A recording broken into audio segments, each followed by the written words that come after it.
lồng thế vậy thôi hai con mình bên chữ sập băng này bên không ra hai nhận lá chơi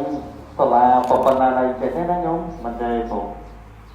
Sala ទាំងអស់នេះគឺកើតចេញអំពីទឹកចិត្តសទ្ធាច្រាខ្លាបកខុសខលប្រកបដោយបញ្ញារបស់ញាតិពុទ្ធបរិស័ទលះបេះពីមាត់បំរត់ពីកញាតិញោមមានតិចចូលតិចទៅញាតិញោមមានច្រើនចូលច្រើនទៅញាតិញោមខ្លះចូលរហូតដល់ទុំជិត$10000ទៅសិនតែមាន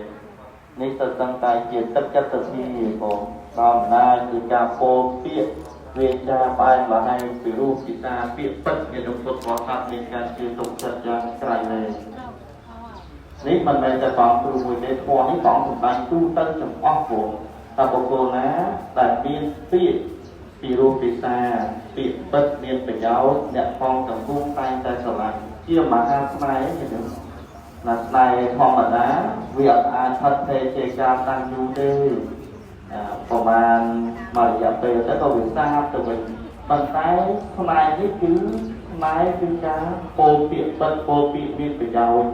ញាតិញោមទាំងផ្លាយទាំងពួងបើទោះបីជាពេញចិត្តខ្លះមិនពេញចិត្តខ្លះចូលចិត្តខ្លះមិនចូលចិត្តខ្លះប៉ុន្តែអ្វីដែលសំខាន់ធ្វើអ្វីក៏បានសម្រាប់នេះជាសវត្ថផលដែលបានមកអំពីការពោលពាក្យពិតពាក្យមានប្រយោជន៍ទី3អត្ថចរិយា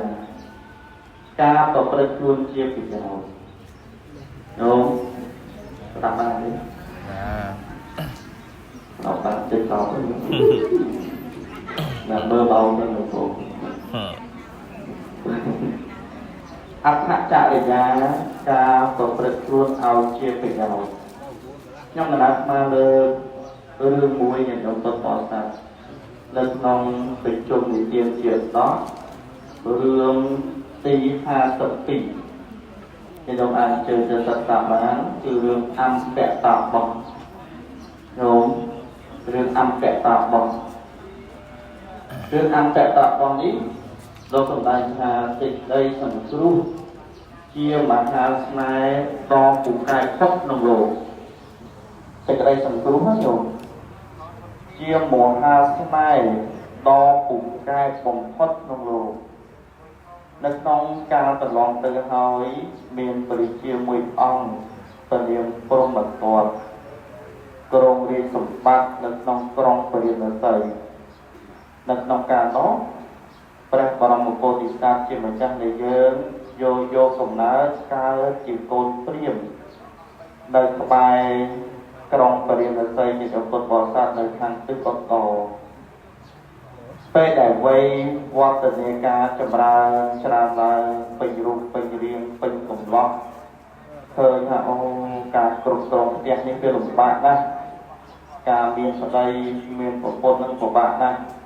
លោះប្រកាយតបផ្សេងគ្នាវាយដំច្រំភៈប្រើពាក្យអសុរោះតបគ្រប់បាតុការហ្នឹងណាវាមិនស្រួលទេ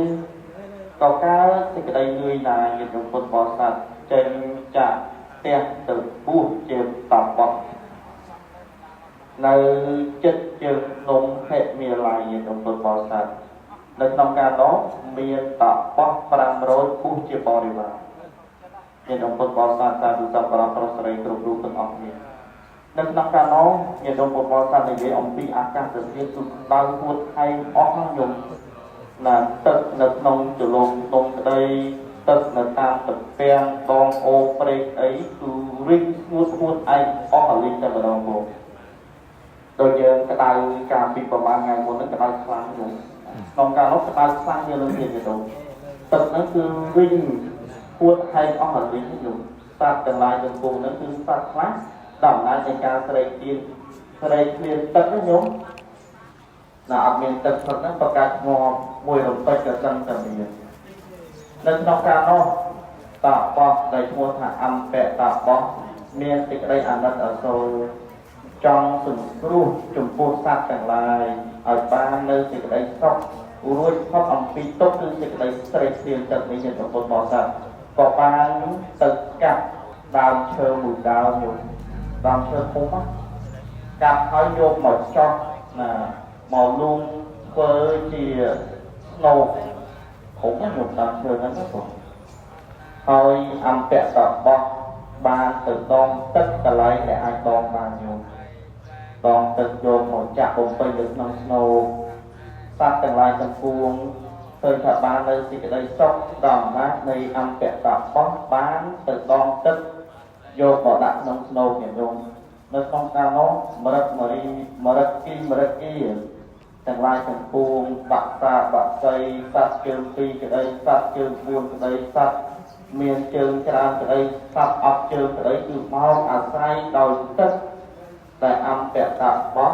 បានបងមកជាពុទ្ធបរិស័ទលោកញាតិញោមនិយាយអំពីសត្វទាំងឡាយដែល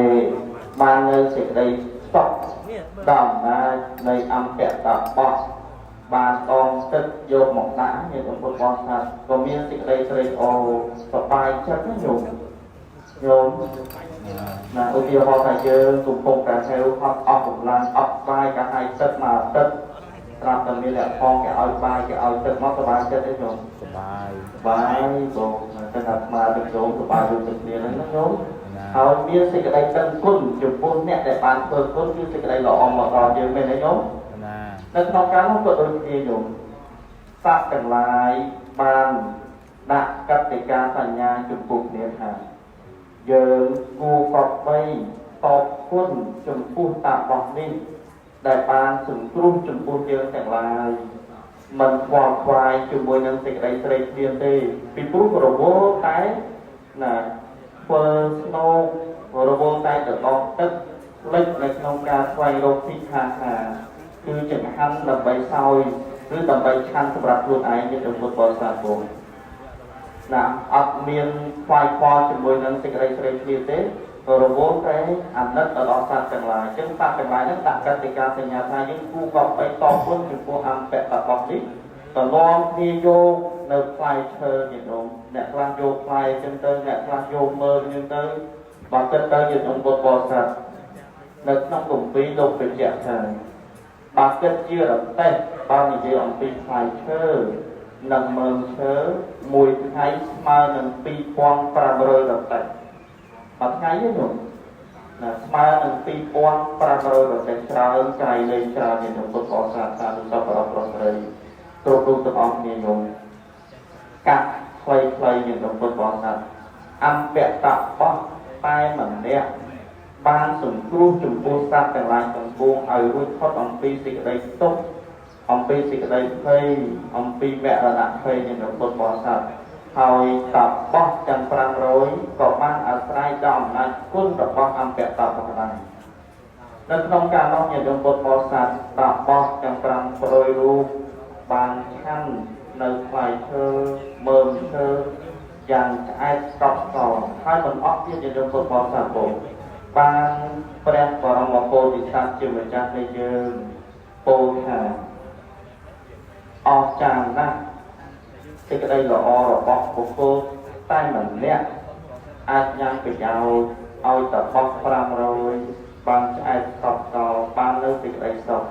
ហើយបានប្រាប់ដល់យើងទាំងអស់គ្នាថាអ្នកទាំងអស់គ្នាគប្បីតាំងសេចក្តីព្យាយាមប្រព្រឹត្តធ្វើនៅអំពើជាប្រយោជន៍ដល់សាធារណជនទូទៅកុំគិតអំពីប្រយោជន៍ផ្ទាល់ខ្លួនច្រើនទេហើយគិតអំពីប្រយោជន៍សាធារណៈនៅក្នុងសេចក្តីនេះញាតិពុទ្ធបរិស័ទបានលើកតកតងជាមួយនឹងអភ័យយតិយញោមអង្គតបោះបានជាទីស្រឡាញ់ជាទីស្គាល់ចិត្តរបស់សត្វទាំងឡាយនិងមនុស្សម្នាទាំងឡាយបានអាស្រ័យនៅសេចក្តីសុខដោយអង្គតបោះដល់អំណាចនៃអភ័យទានឲ្យការមិនមានភ័យដល់អ្នកដទៃមិនអត្តចរិយាគឺការប្រព្រឹត្តខ្លួនឲ្យជាប្រយោជន៍ដល់អ្នកដទៃដូចរឿងអង្គតបោះមួយទៀតគឺការប្រព្រឹត្តខ្លួនស្មើណាការប្រព្រឹត្តខ្លួន